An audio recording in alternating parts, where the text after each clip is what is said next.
The hospital smells like disinfectant and possibility at 3 in the morning. Marcus knows this smell the way a sailor knows the ocean. It's the smell of his life now, the smell of the hours nobody else wants. He moves through the corridors with a mop and a bucket, watching the fluorescent lights reflect off the polished floors he's just cleaned. To the people who work here during the day, the doctors, the nurses, the administrators in their pressed suits, these corridors are just spaces between important moments. They rush through without noticing the way the tiles shine, the way the corners are spotless, the way the air is crisp and breathable because someone cared enough to make it that way. Marcus is 34 years old, and this is his life. Not the kind of life he imagined when he was younger, when he still believed that hard work automatically translated into visible success. But it's his life, and somewhere along the way, he stopped resenting that and started owning it. He's a custodian at Harbor Medical Center, working the graveyard shift 5 nights a week, cleaning a building that saves lives while he's saving his own daughter's childhood by being awake when she wakes up. Her name is Aria, and she's 7 years old. She has his eyes, dark, observant, missing nothing. She has her mother's stubbornness, which he appreciates now more than he did when her mother used it to walk out the door 3 years ago. Aria doesn't remember much about her mother anymore. Time does that to children. What she remembers is her father and the way he makes pancakes on Sunday mornings, and the way he never lets her fall asleep wondering if she's loved. The divorce was not dramatic. There was no infidelity, no betrayal, no single moment where everything shattered. There was just the slow realization that Marcus and Jennifer had become 2 people who wanted entirely different lives, and staying together was a way of slowly poisoning both of them. Jennifer wanted ambition, upward mobility, a partner who talked about 5-year plans instead of how to make Tuesday special for a small child. Marcus wanted presence. He wanted to know his daughter. When Jennifer left, she moved to Portland for a marketing job that paid her 3 times what she was making in Seattle. She sends Aria birthday presents and remembers to call on Christmas. Marcus doesn't hate her for it. He just doesn't understand how you leave a person who needs you, so he became the person who stays. The night shift chose him as much as he chose it. When Aria was born, the math was simple. Childcare costs almost as much as entry-level wages. If he worked days and paid for care, he'd be trading his presence for the privilege of working. If he worked nights and slept in fragments during the day, he could pick her up from school. He could help with homework. He could be the one she called for when she had a bad dream. He could know her. For 7 years, he's been doing the mathematics of that choice every single day. Some days it feels heroic. Most days it just feels like the only math that makes sense. Tonight, like most nights, he moves through the 3rd floor of the hospital, the surgical wing where the most critical work happens. This is where he pauses sometimes, thinking about the doctors and nurses who work these halls during daylight, who hold people's lives in their hands while making split-second decisions. He thinks about the weight of that, knowing that your hands, your mind, your instincts could be the difference between someone going home to their family and someone never going anywhere again. By comparison, his work is simple. Clean the spaces. Keep them pristine. Make sure that when people are focused on the hardest part of their jobs, saving lives, they don't have to think about whether the environment supports that work. It's a small thing, but Marcus has learned that small things, done with intention, can be the difference between a space that feels like a place of healing and a space that feels like a warehouse of suffering. He's mopping the surgical wing hallway when he hears voices. It's unusual. The night shift is supposed to be quiet. The voices belong to a woman and a man, and they're walking toward him. The woman is speaking, and even though he can't hear the words yet, he can hear the clarity in her voice, the kind of voice that's used to being listened to. Marcus steps aside with his mop and bucket, the way he's learned to do without being asked. Make space. Don't interrupt. Be invisible when visibility isn't required. The woman emerges into the light, and he sees her for the first time. Her name, he'll learn later, is Dr. Eleanor Hayes. She's 42, though she carries it with the kind of ease that makes you forget to count the years. She's tall, with silver threading through her dark hair that she makes no effort to hide. She's wearing scrubs under a white coat that has the weight of authority in it. Not the kind of authority that comes from titles, though she has those too. The kind that comes from someone who has spent 2 decades making decisions that matter. She's the new chief medical officer of Harbor Medical Center. She arrived 6 weeks ago, brought in to rebuild the hospital's reputation after the previous administration let quality slip. She's already made changes, fired 2 incompetent department heads, implemented new protocols, started having conversations about what actually matters in a hospital besides profit margins. But Marcus doesn't know any of that yet. All he knows is that she notices him. Most people don't. Most people see the mop and the bucket and the custodian uniform with his name tag that says Marcus, and their brains catalog him as part of the infrastructure, like the walls or the lights. They move through space he's cleaned without ever acknowledging that he's there. It's not malicious. It's just how hierarchies work. You notice people above you and ignore people below. Eleanor stops walking. "You're doing this now?" she asks the man beside her, the hospital administrator. She's here to train him on new protocols. "The night shift has standing orders to deep clean after surgeries," he says. She turns to Marcus, looks directly at him. "How many times a night do you deep clean the surgical wing?" Marcus is caught off guard. "Depends on the schedule, ma'am. Usually 3 to 4 times. "And when do you sleep?" she asks. "During the day, between when my daughter gets home from school and when she goes to bed." She nods, and something in that nod, something in the way she receives the information without judgment or pity, lands differently in his chest than he expects. That's 18-hour days. "It's what needs to happen," Marcus says simply. She studies him for another moment, and then she says something that he'll remember for a long time. "Thank you for making this place clean enough to heal people in." Then she walks on, the administrator hurrying to keep up with her. Marcus goes back to mopping. But something has shifted in the air. Over the next weeks, Dr. Hayes becomes a regular presence on the night shift. Not in the way that makes sense. The CMO shouldn't be walking hospital corridors at 3 in the morning. But she is. She's here to understand the hospital, she tells people, not from behind a desk, from the ground up. She walks the halls, talks to the night nursing staff, watches the way the hospital operates when the administration isn't watching. And she notices Marcus. It starts small. She thanks him by name. She asks how his daughter is doing. She remembers that he mentioned Aria was learning to read and asks him the next week how the reading is progressing. She notices the way he's reorganized the supply closet to be more efficient and complements the system. She sees him. Most people don't see custodians. Custodians are part of the landscape like the air or the light. But Eleanor sees the person operating the mop. She sees the intention in his work. She sees the care. Marcus finds himself thinking about her.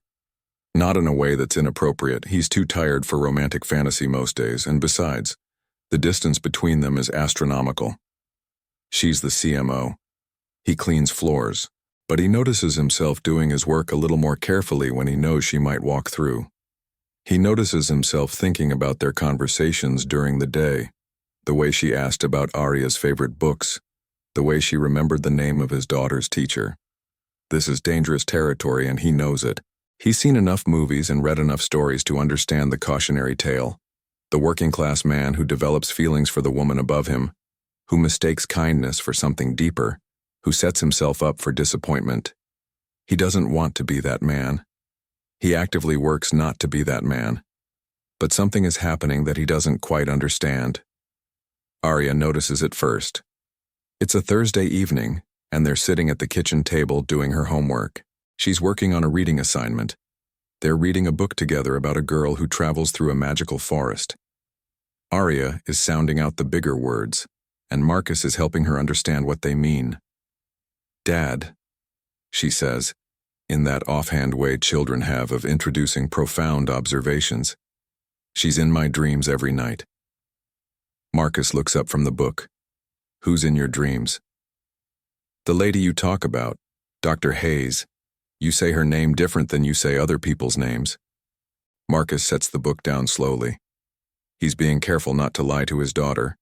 but he's also very aware that he doesn't want to confirm something that isn't true. I don't think I talk about Dr. Hayes differently than anyone else. You do, Arya says with the absolute certainty of children who notice everything. Your voice changes, like when you're excited, and you've mentioned her 3 times this week. Last week you mentioned her 5 times. I counted. You counted? Marcus feels something twist in his chest. She sounds important, Arya says. In your dreams, she's a doctor who teaches other doctors how to be better. And she's nice. She notices people that other people don't notice. Is that real? Or is that my dream making it up? Marcus has no idea what to say.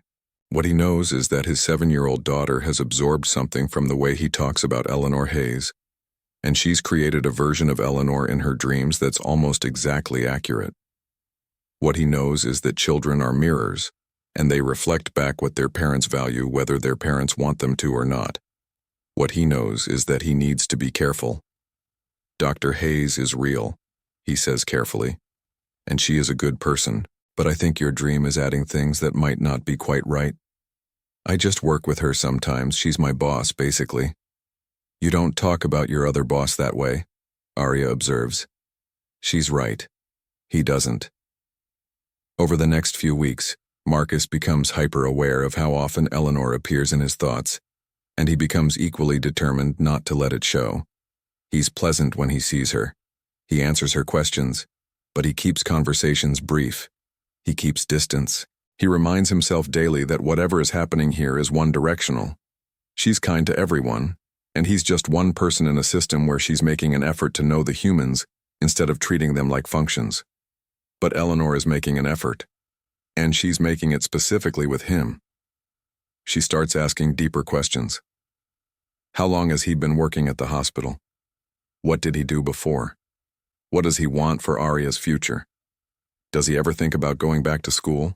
Not in a condescending way, in a way that suggests she's genuinely curious about his trajectory, about whether this night shift is a temporary solution or a permanent choice.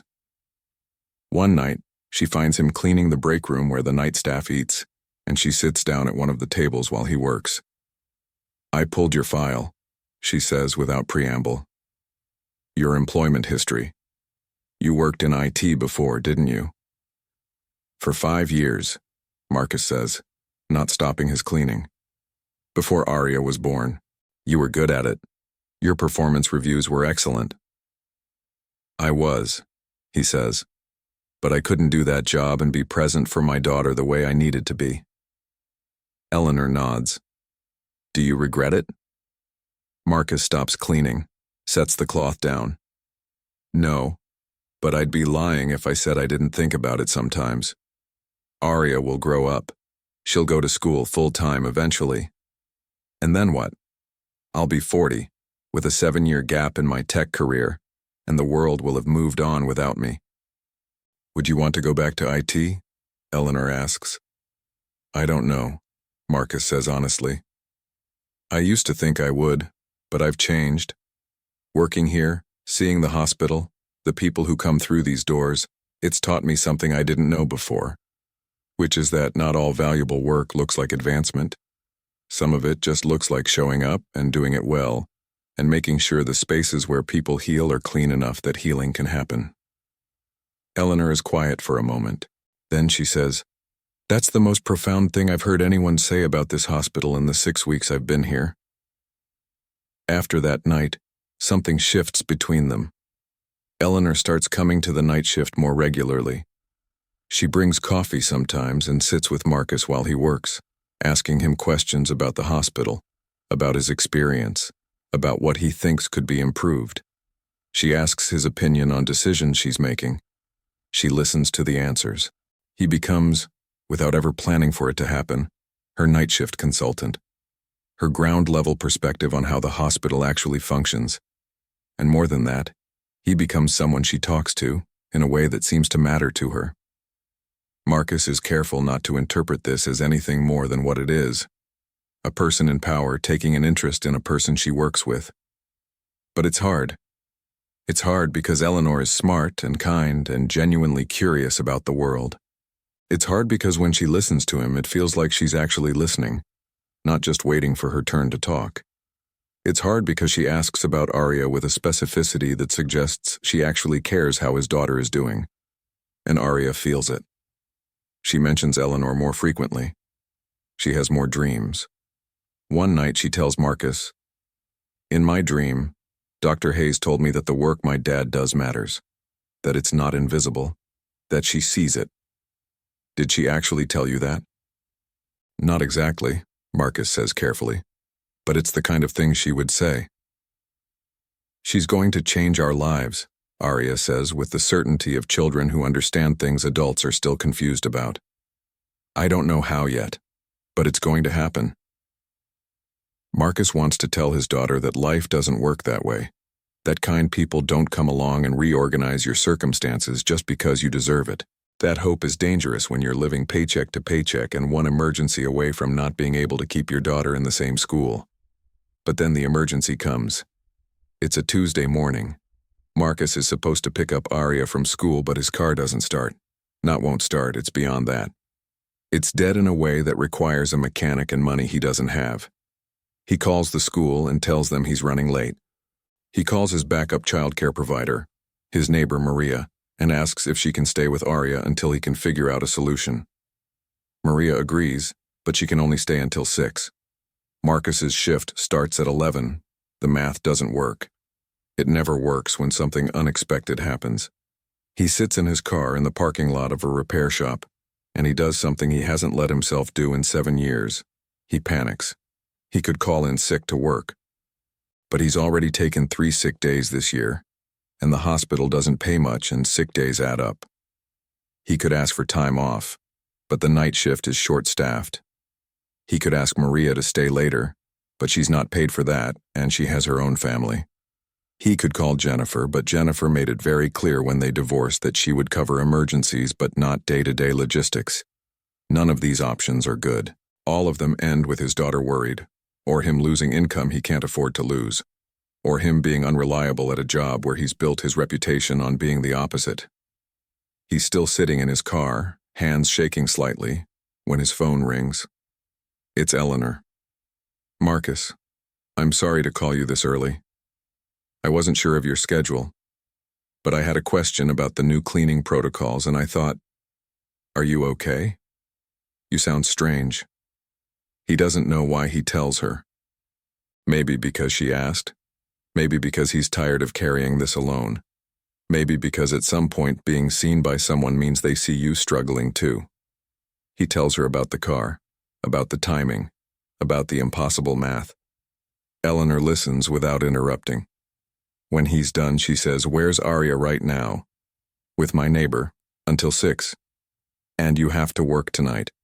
"Yeah." "Come in when you can," Eleanor says. "What time does your shift start?" 11. "Come in at midnight. I'll cover the first hour of your work. I'll walk the floors and I'll do the heavy cleaning. It's not elegant, but it's what we've got. And Marcus, you're going to figure out a solution today. And if you need help figuring it, you ask me.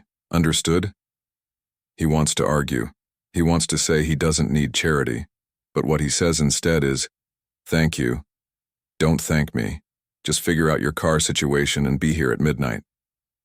The day becomes a series of phone calls. The mechanic says the car needs a new transmission. $4,000. Marcus has maybe $300 in savings.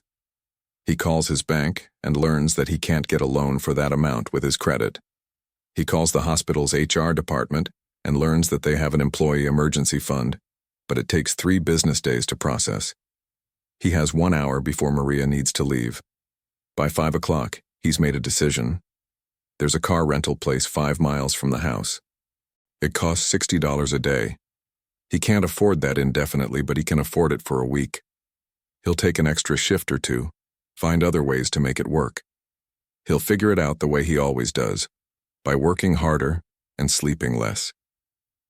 He picks up Arya, and when she gets in the car, she asks, "Is your car broken?" "For now," he says. "But we're going to fix it." "Dr. Hayes is going to help," Arya says, not as a question, but as a statement of fact. "We'll figure it out ourselves, baby." No, Arya says. Dr. Hayes is going to help, I know she is.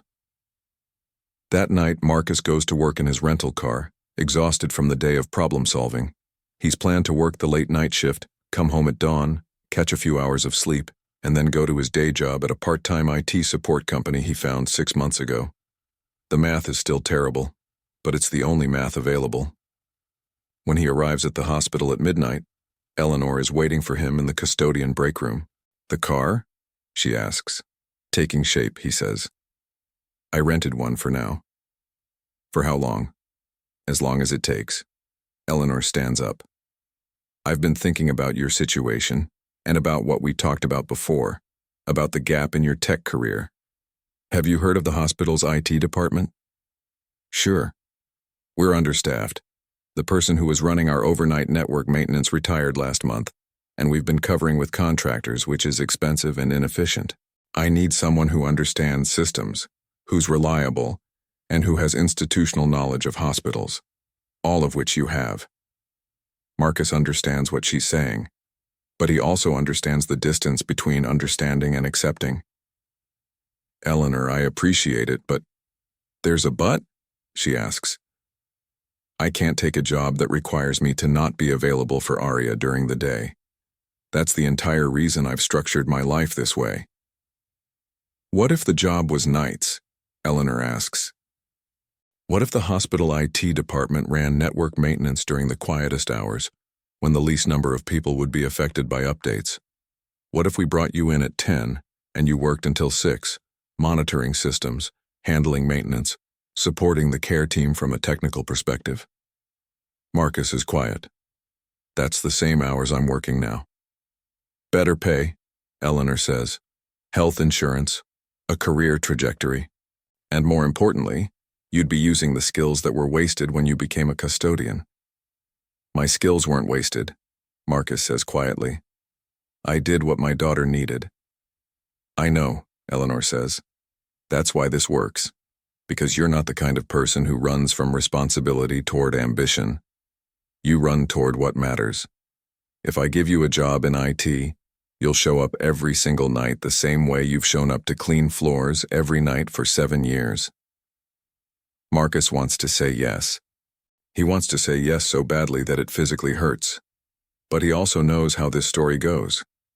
He knows that accepting a position from someone who's been kind to you, who's shown interest in your life, who maybe feels something like you're feeling something, that's complicated. That's the kind of thing that creates obligations. I need to think about it, he says. Don't think too long, Eleanor says. The position is being posted Monday. If you want it, come talk to HR. If you don't, I'll understand. But Marcus, you deserve more than this. Not because anyone needs to rescue you, but because you've already proven you're capable of more. And sometimes the people who love what they do and do it excellently are the ones who get left behind while ambition climbs. I'm not going to let that happen if I can help it. After she leaves, Marcus stands in the break room for a long time. He's supposed to be cleaning. He's supposed to be working. But he's stuck in the moment Eleanor just created, the moment where someone in power looked at his life and decided that they could reorganize things to make space for his potential. He thinks about what Arya said. Dr. Hayes is going to help. I know she is. How does a 7-year-old know things that adults spend years trying to figure out? He goes home at 6 in the morning and finds Arya still asleep. He sits on the edge of her bed and watches her face for a moment. She's so small, and she carries so much trust in him. She believes that the world is fundamentally fair, that good people get recognized, that care always eventually finds its way home. He used to believe that too. He stopped believing it somewhere around the time Jennifer left, when he realized that good intentions and hard work don't automatically translate into the life you planned. But what if Eleanor is right? What if the life he's built, the night shifts, the exhaustion, the constant trade-offs, has been preparing him for this moment, not trapping him in it? What if Arya's faith isn't naive? What if it's just faith? He sleeps for 3 hours, and when he wakes up, he calls I want the job, he says. Good, she says, and he can hear the smile in her voice. I already told HR to fast-track your application. You can start next week. The transition happens quickly. There's paperwork, onboarding, training on the specific systems the hospital uses. Eleanor assigns him a mentor, one of the daytime IT people who's supportive and thorough. By the time his first week of IT work begins, Marcus feels like a different version of himself. He's still tired, but it's a different kind of tired. It's the tired of using skills he thought he'd lost. It's the tired of doing work that matters in a visible way. Arya notices the shift immediately. You're different, she tells him one night when she's helping him pack his work bag. Different how? Happy different, like the computer part of you is awake again. When was I like this before? Marcus asks. When I was really little, before Mom left. You used to talk about code and systems and making things work. You stopped talking about that when you started cleaning. Marcus has to sit down. He didn't realize his daughter had been carrying the memory of who he was before, the version of him that was still trying to climb, still believing in traditional success. He'd thought of himself as evolved, past ambition, focused on what mattered. But maybe what actually happened was that he'd buried part of himself, and Arya had been waiting the whole time for him to remember. 2 months into his new position, Eleanor calls him into her office. This is unusual. They've been seeing each other at night in the hallways, in the break room where she still sometimes sits with him. But she's never called him into her formal office during daytime. He assumes something is wrong. When he gets there, she closes the door behind him. I want to tell you something, she says, and I want you to listen without interrupting me or second-guessing me. Marcus nods. When I came to this hospital, my job was to improve metrics, increase efficiency, reduce costs, improve patient satisfaction scores, all the things that matter in healthcare administration. I was supposed to come in and fix the broken parts and move on to my next position. But somewhere in the first 3 weeks, I started taking night walks. I started watching how the hospital actually operates when the urgent tasks are being handled. And I saw you. She pauses. Not saw you metaphorically, I mean I actually saw you. The way you moved through spaces with intention. The way you treated every surface with the same care, whether it would ever be noticed or not. The way you carried yourself like a man who knows his worth even when the system doesn't reflect it. And I started thinking about why that kind of person ends up cleaning hospital floors for 7 years. I wanted to be present for my daughter, Marcus says. I know, that's exactly what makes you remarkable. Most people, if they had to choose between presence and advancement, would have chosen differently. You chose differently. But I also started thinking about whether that choice had to be permanent, whether it was possible for someone like you to have both, to be present for your daughter and also to use the full scope of your capabilities, whether the system could reorganize itself if someone was willing to ask the hard questions. Marcus understands what she's saying.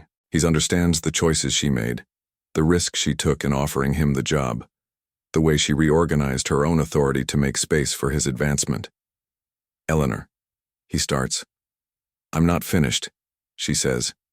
I need you to hear the rest. I saw you, and over time I became aware that I was seeing you, that you weren't just a remarkable person I'd noticed professionally, that I was thinking about you outside of work, that when I was making decisions about the hospital's future, I was thinking about whether those decisions created space for people like you to thrive.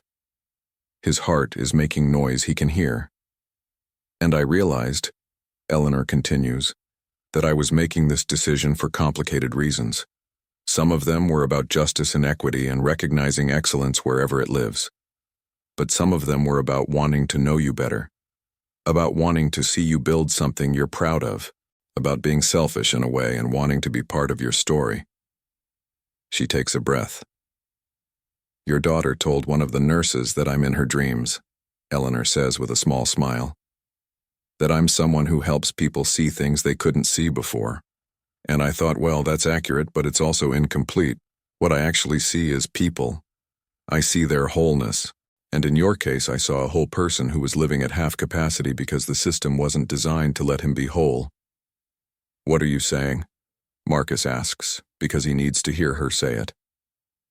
I'm saying that I care about you, Eleanor says simply. Not as an act of charity, not as a problem I'm solving, but as a person. And I think there's something here, between us, in our conversations, in the way you listen, in the way you see the world. And I want to know if you feel it too, or if I've completely misread the situation. Marcus thinks about Arya, in her dreams, seeing Eleanor as someone who changes people's capacity to recognize themselves. He thinks about sitting in his car in a parking lot panicking and Eleanor calling to ask if he was okay. He thinks about the way she said his name, that first night. Thank you for making this place clean enough to heal people in. I feel it, he says. Eleanor smiles, and it's a smile that reorganizes her face into something younger and more vulnerable than he's seen before. Okay then. We should probably do something about that. This is where the story could end. In relief, in the narrative arc of the underdog getting his due, in the romantic possibility of two people finding each other across difference. But the actual ending is more complicated. Marcus does take the job. He does become the night shift IT manager, and he's brilliant at it. The kind of brilliant that comes from understanding systems because you've spent years watching how things work when nobody's looking. He gets a salary that lets him stop living month to month. He gets health insurance. He gets a career trajectory. Eleanor does become part of his and Arya's life. She starts coming over on weekends. She sits with Arya and helps her with reading. She and Marcus have long conversations about what they want their lives to look like, about whether this is temporary or foundational. But the real turnaround, the thing that makes this story worth telling, is something that happens 6 months into Marcus's new job. He's working late one night handling a system update when a nurse comes to him with a problem. The hospital's electronic health record system has crashed, and they need it back up immediately. There's a patient in the ER in critical condition, and the doctor can't access her history. Marcus fixes it in 12 minutes. But in those 12 minutes, he understands something. The system crashed because of a vulnerability he'd identified 3 months ago. He'd written up the fix, documented it, submitted it, but it had gone through channels, approval processes, budget reviews, departmental sign-offs. And somewhere in those channels, it had stalled. Because fixing it would have required people above him to acknowledge that there was a problem, that the system he'd inherited wasn't as functional as everyone pretended it was, that something needed to change. When the doctor comes to thank him, Marcus doesn't just fix the system, he documents why it crashed. He pulls together the full picture of the vulnerability and the ways it could be catastrophic. He goes to Eleanor. This system is a problem, he tells her, and the problem has been documented and ignored because people didn't want to admit it. But we can't ignore it anymore. A patient almost died tonight because we didn't want to spend the money to fix it right. Eleanor reads his report. She makes a call. She calls the hospital's board. She says, "We have a systemic vulnerability that is endangering patients, and we have an employee who's identified the problem and has the solution. I'm recommending we implement his fix immediately and allocate the resources to prevent this from happening again." The board approves it. The system gets rebuilt. Marcus leads the project, and 3 months later, Harbor Medical Center has the most secure, functional health record system in the region. But that's still not the real turnaround. The real turnaround happens when the previous CMO, the one who was fired when Eleanor arrived, decides to sue the hospital for wrongful termination. It's a complicated case involving allegations of discrimination and unfair practices. It could hurt the hospital's reputation. It could cost a lot of money to settle or fight. But Eleanor has documentation. Eleanor has records of the systemic problems that the previous CMO ignored. Eleanor has the data that proves the hospital had legitimate reasons to make changes. And what Eleanor also has is Marcus. Because Marcus is willing to testify. Marcus is willing to go on record and say that the systemic problems existed, that they were documented, that they were ignored, and that when Eleanor arrived, she took them seriously. Marcus is willing to be the person who proves that Eleanor's decisions were about institutional integrity, not personal vendetta. The case is dismissed. The hospital's reputation is protected. And the judge, in his closing remarks, notes something that no one expected. "It's remarkable," he says, "when an institution is willing to listen to the voices of people who work on its margins." This hospital's custodian identified problems that people in administrative positions had overlooked. And when he did, this institution took him seriously. That's the kind of integrity that transforms systems. The local news picks up the story. It runs as a segment on the evening news, how one hospital's willingness to listen to its night shift workers created systemic change. Marcus becomes, briefly, a local figure. He's interviewed about what it was like to work in the hospital while its systems were failing. He talks about the importance of being heard, of having your observations taken seriously regardless of your position. He talks about Eleanor and how she chose to listen. And in that moment, something happens that completely reframes what this story is actually about. Because Marcus realizes he was never invisible to Eleanor. Eleanor recognized him from the first moment. But what Eleanor also recognized was that being seen, true being seen, not as a problem to be solved or a person to be saved, but as a whole person with thoughts and capabilities and value, that's where transformation happens. Eleanor didn't rescue him. She witnessed him, and in witnessing him, she created space for him to witness himself. Aria watches her father on the evening news, and afterward she asks him, "Did Dr. Hayes see you, Dad? Or did you see yourself?" "I think," Marcus says carefully, "that sometimes they're the same thing. Sometimes being seen by someone who actually knows how to look, that's what it takes for you to see yourself." "I was right," Aria says, with 7-year-old certainty. "She did change our lives, but not the way I thought. She didn't rescue us, she just made it possible for us to recognize that we didn't need rescuing. We just needed to be known." By the time Aria is 10, the hospital has become a model for how institutions can implement the voices of all employees in decision-making.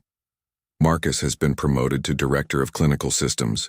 Eleanor has been recruited to run a health system that encompasses 5 hospitals across the region. They're building a life together in the way that 2 people do when they choose each other. Not out of need, but out of recognition. But the most important thing that happens is this. Marcus finishes his bachelor's degree, taking classes at night, studying systems and technology. He does it not because he's chasing something he lost, but because he finally understands that you don't have to choose between presence and growth. You don't have to trade your integrity for advancement. You don't have to be invisible to be valuable. Aria grows up knowing something that many children never learn. That love doesn't rescue you. Love recognizes you. And being recognized by someone of actual wisdom and power, being seen as a whole person, not as a problem or a role, that's the kind of thing that reorganizes everything. Years later, when Aria is in college studying social work, she writes a paper about systemic barriers and how they get reproduced in institutions. She titles it, "She Was in My Dreams: How Recognition Changes Systems." In it, she writes, "My father wasn't trapped in his situation. He was protecting me, which he could do because his values were clear. But what changed everything wasn't rescue. It was being seen. When Dr. Eleanor Hayes saw my father not as a custodian but as a person of integrity and capability, she wasn't doing charity. She was recognizing what was already true. And in that recognition, she created permission for my father to organize his own life differently. The point," she writes, "is that systems change when people in power choose to actually see people outside their immediate circle. Not as problems, not as charity cases, but as whole people with thoughts and capabilities and value. When you're truly seen, not judged, not fixed, but witnessed, it changes how you see yourself. And when you see yourself differently, everything reorganizes around that new vision." Marcus reads the paper. He cries because his daughter has understood something that took him decades to learn, and he understands finally what Eleanor was doing all those nights in the hospital. She wasn't trying to rescue him. She was trying to see him, and sometimes being seen is all the rescue anyone needs.